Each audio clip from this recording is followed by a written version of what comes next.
My name is Ibrahim Özdemir. My major is philosophy, environmental philosophy. I studied at high school at a religious school. Then I completed my undergrad studies at the theology department of Ankara University. But then I went to a different area. In fact, the philosophy department, and then I focused on environmental philosophy and ethics in early 90s. Since then, I think I am the first Muslim scholar who has a PhD in environmental philosophy. This is what makes my works and my position something unique. Then I know from Professor Said Hussein Nasr to other many Muslim environmentalists and also activists around the globe in Muslim countries. And since then, I have been teaching courses on environmental ethics and philosophy here in Turkey, and also in South Africa, in Indonesia, and also in Finland for 2 years.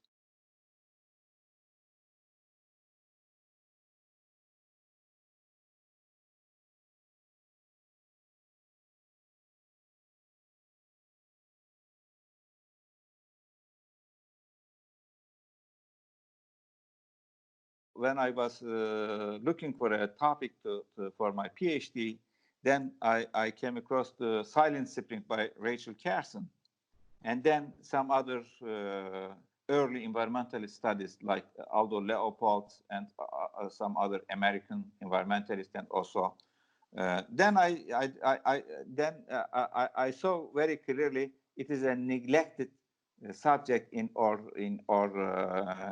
country and also in the Muslim countries. So I decided to work on the topic, and my advisor, I had difficulty to find an advisor, and some old professors, they advised me to change my topic to study a classical issue subject, like on Ibn Sina or Ghazali or Arabi and etc. But I said, no, I want to focus on environmental philosophy. What is the root causes of the environmental problems? Is it psychological, or it is scientific or technological, or it is somehow it is a result of philosophical worldview, philosophical perception of nature and ourselves, or as human beings, we are free to consume as much as we can if we can afford it. Then I insisted to study on this topic. Then, Alhamdulillah, it was good. Then my PhD is also published twice. And what is more important, I have contacts and network with the environmentalists in the U.S. and also in the Europe and also other parts of the world. Then I found myself one of the key persons among Muslim environmentalists. We have very good friends. Then before the Paris conference in 2015, we said, we Muslims community, we always say we are 1.2 billion people. So what we are thinking about climate change? Everybody in the world, from the Pope Francis to Buddhist monks and Hindu monks, they are saying something about their religion. So what is the position of Muslims? What is the Muslim perception of environment, and also on what we think about climate change? Then we have a 2-day symposium or conference in Istanbul in August 2015, and then we drafted with the consultation with all Muslim leading environmentalists. We drafted this Islamic Declaration on Climate Change. And Said Hussein Nasr, one grandfather of Islamic environmentalism, is included. He also approved. It's a very good text.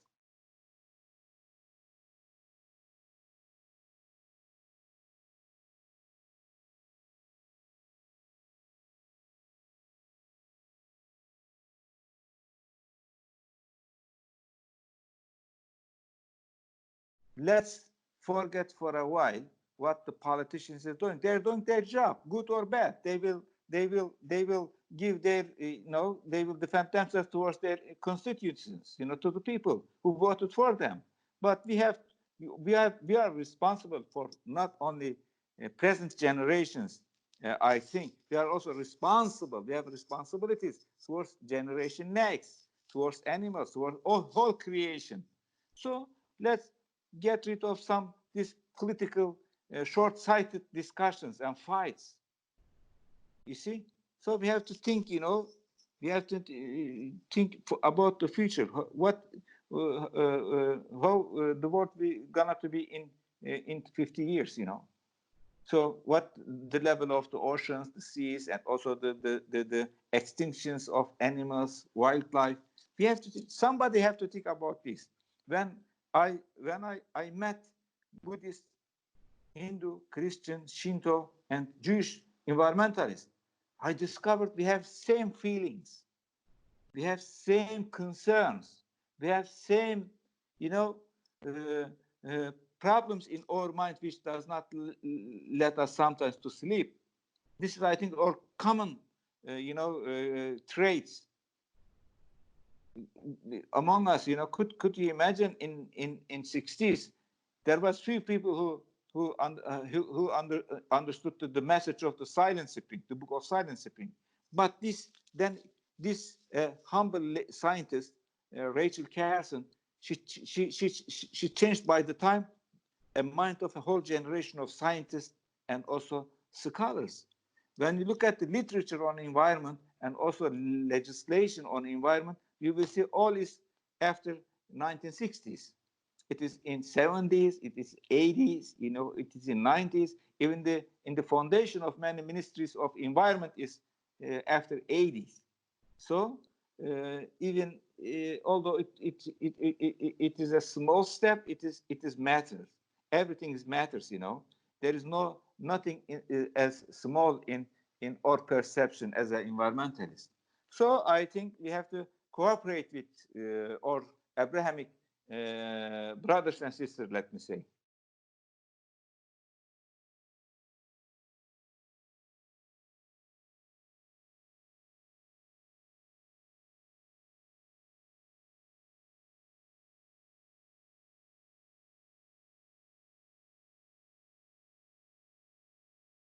The problem and the cause of the environmentalism goes hand in hand with the democratic spirit of democratization. When you look to the globe, where there is a more democracy, people can, talk about the problems in their society freely without fearing anything will happen to them. Then they raise their voice. If there is no democracy, they just scared to talk about the environmental problems, because in many parts of the world, the root cause, the chief cause of environmental problems is coming from the state. The exploitation of natural resources, and especially the energy policy of a state, a government, is also all affects environmental environment and natural resources. This message is very good. We don't need to wait, until we have a shortage of water. For example, in Finland, by culture, they give this perception of sustainability at the kindergarten level. Therefore, they don't have a shortage of water like many countries, but they don't waste the water. They don't waste their natural resources, because the environmental perception and also sustainability and climate change is a part of it is like a spirit of the curricula. So when we talk and think about the Muslim world, we have to educate and train our young generation, give them a broader perception of environment, which can be seen in the Quran and also in the Islamic legacy.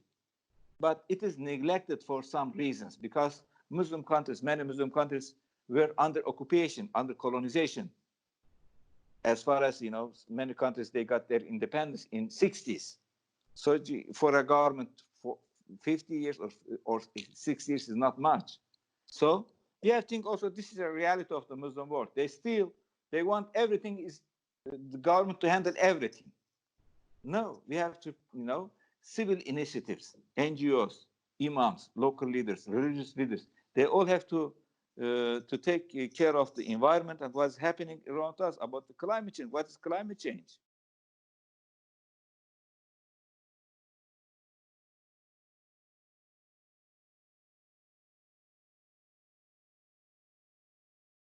We have to change some patterns of our lives. We have to be humble. We cannot live as we wish. There's limits. And when I was in Maldives for a seminar in last August and also early September, there was Minister of Environment also attended one of my conferences. I said, look, in the Quran, there is a key concept of balance. It is or justice. It is the mizan. Mizan means everything is created with a balance by God. This is a Quranic perception. So if everything has a balance, have a measure, have a justice, so I have to be careful about that. In my economic projects, in my relation with the nature and water and whatever. So we have to give this very core idea to our new generation. And also, we also have make governments and ministers responsible if their policy is balanced, is taking care of, they are thinking of future generation or not. As a citizen, as a grandfather, as a father, I have to take care of this, because my grandchildren they don't enjoy nature as I enjoyed in my childhood. They cannot drink water from the creeks, from the running rivers because of the pollution. So what? In the future, maybe we cannot enjoy fish because of the poison. It is, the level of poison is in the seas and oceans. So somebody have to take care of this, and it is good now. We are discovering there's many people in Abrahamic religions. They care about these issues. They join their energies. They share their ideas. They cooperate with each other. They also talk with there is so many concerns scientists, even secular scientists. They are giving us, all logistics. They share their ideas with us. Many people are, maybe you are religious or not. It doesn't matter. It is your individualistic choice. But if we have to care about our families or about our grandchildren, we have to cooperate with each other. And we also have to measure and evaluate, justify our politicians according to this new set of rules.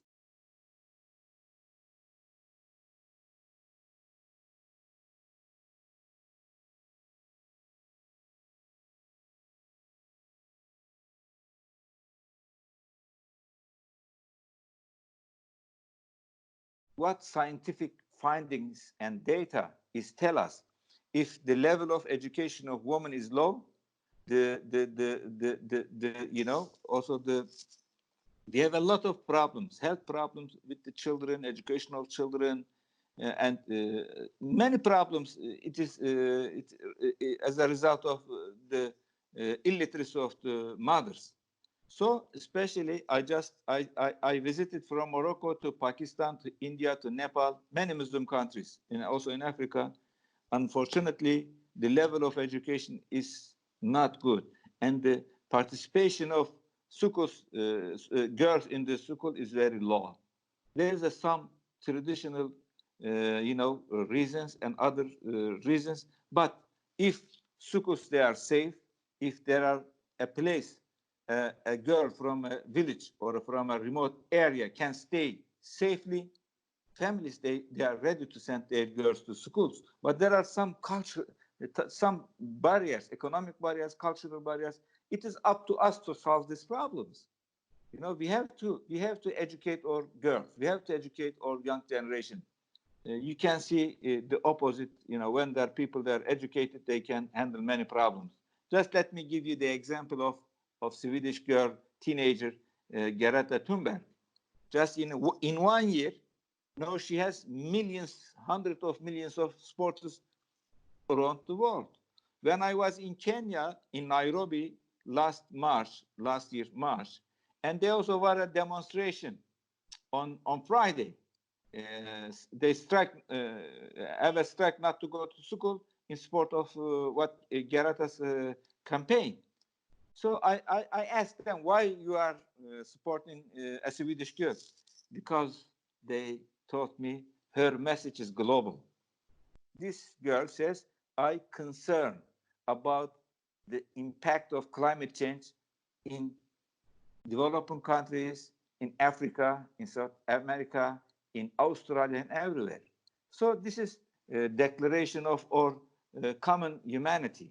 When we don't care about our fellow human being, African, American, Russian, European, white European, or Indian, or Chinese, or Japanese. So how I can be sincere to care about animals, the rest of the creation, or the protection of the rivers, or the protection of fishes. So we have to be sincere. This is why we have to respect all creation. Yes. You know, this is, as I consider biodiversity is an indication of richness of or ecology or what the cultural richness, the cultural the multicultural richness also, I think, is an asset for us. Yes, exactly. If we can utilize it, if we can handle in a creative way, how we can understand each other, how we can accommodate our differences.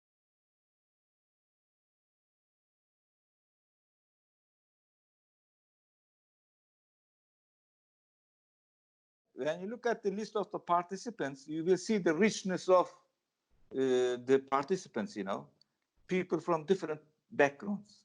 So I said, here I can not only share my views, I can also take something back home from this workshop. And I did. I learned a lot from this workshop. I didn't only meet some good people and scholars, environmentalists. I learned a lot from them. This is, I think, what enriches us. We cannot neglect the problems of our society. We cannot neglect the impact of climate change on our globe and also our future generations.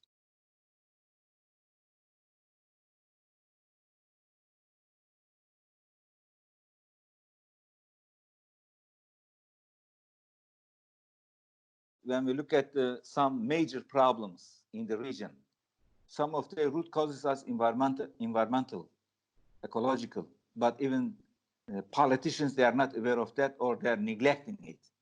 For example, when we look at the events in Syria back in 2011, as a result of drought in the region, they say we cannot have a good harvest, so we can't pay our taxes this year.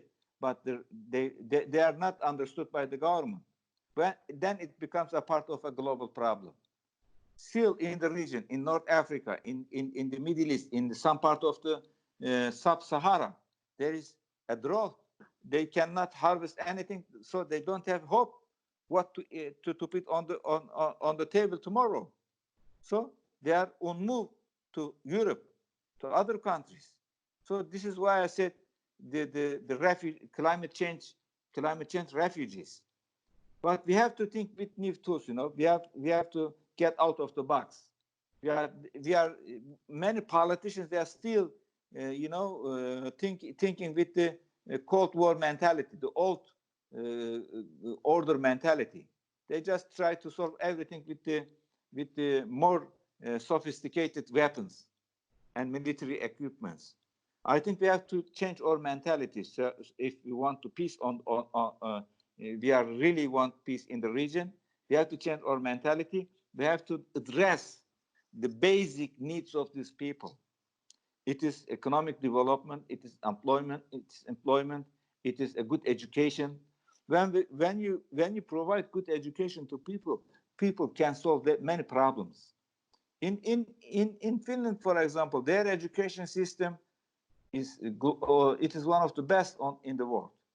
And young people, they don't have any stress about finding a job, because they say, I am educated, I have all talents and skills. It is not difficult to find a job or to set my own job. When you look at the people, young people in the region, in Morocco, in Algeria, in Turkey, they always look to the government to give them a job, to employ them as a civil servant. But in many developed countries, they say, no, I don't want to work with the government, because working for governments a new kind of slavery. I will have my own job. I will be my own boss. Look, many leading brands in the U.S. They are Google and Facebook and or Twitter and all many. Even when Amazon is founded, all their founders, they were young people. They said, I can make a change. I have an idea. I have a dream. Look at Bill Gates. When you look at his biography, autobiography, or documentary, you can see there. He dropped out from Harvard University to have his own business. When we provide good education, young people, they can have their own plan. They can have their own job. So they will not need us to find a job for them. I think so. To be as a part of environmentalism, also we have to think about this, economic or state mentality, which dominate everything.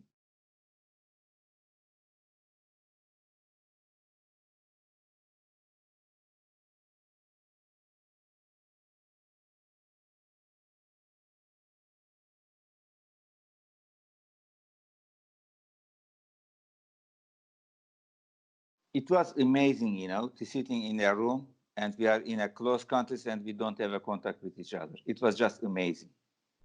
After a few days, we just discovered we are like a friends for 40 years. We need to talk.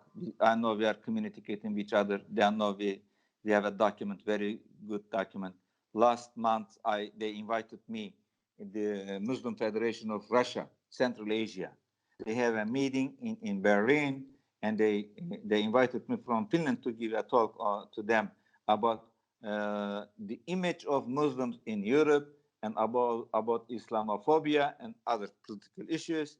And when I saw the leaders of Central Asia, Muslim leaders of Central Asia, and also Russia, and they also invited Catholic and Protestant and Lutherans in the Europe, I say, if you want to address the challenge of Islamophobia, why you are not talking, why you don't have anything to say about climate change? Everybody cares about climate change. Look at this Greta Thunberg.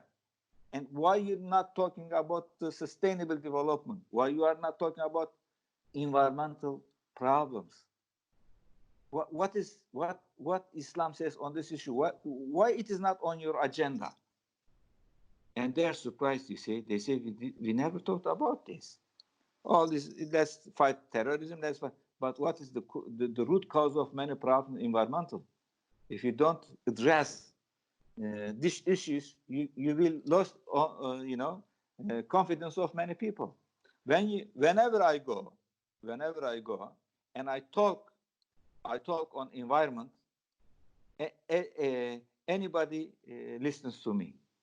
It doesn't matter he is or she is a Christian or Jew or Hindu or Shinto. I have many friends from different faiths just because our cause is common. We have a common cause. Care about our grandchildren, care about future generations, care about creation. So then this the conference in Berlin, they decided in their future, maybe in their future conference, I suggested them to focus on climate change. What religions and religious leaders says about the environment, about climate change. Yeah, the educating all religious leaders is very, very important for me.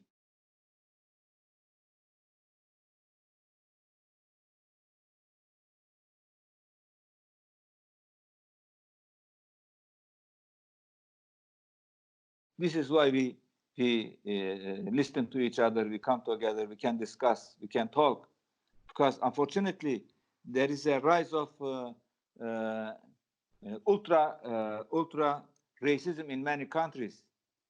Then they are not willing even to talk to their citizens who is from a different race, who is from a different color, who is has a different profile. So in this conditions, we have to talk to each other. We have to respect our differences. We have to see our differences as a richness of common humanity.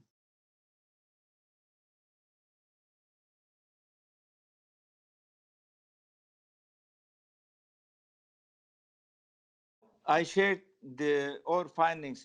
We have now a document about 8 major points, what our religions says about 8 major points. I shared it in the Berlin conference, and they are amazing. We need deep studies, further studies on these major topics. And also, when we are working on this, we have also to we have to work with the NGOs, activists.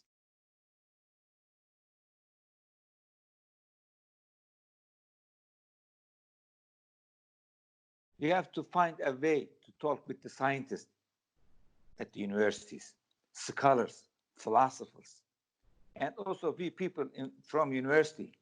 We have to be humble to talk and listen to activists in the field. Because when sometimes I talk with the activists, I can see their perception, what they are saying, a little bit shallow. When as a philosopher, I'm talking to them, but I can see the sincerity in their hearts and hope in their eyes. So, you see, everybody, we have to change a little bit. To be humble, to talk to each other, to learn from each other, and then to share this with other people. Again, let me say, let's forget politics for a while. Everything's not politics. Politics is a reality of our world, but let's do our jobs as responsible and informed citizens, not only citizens of that country and that country, citizens of the globe, citizens of the earth, planet Earth.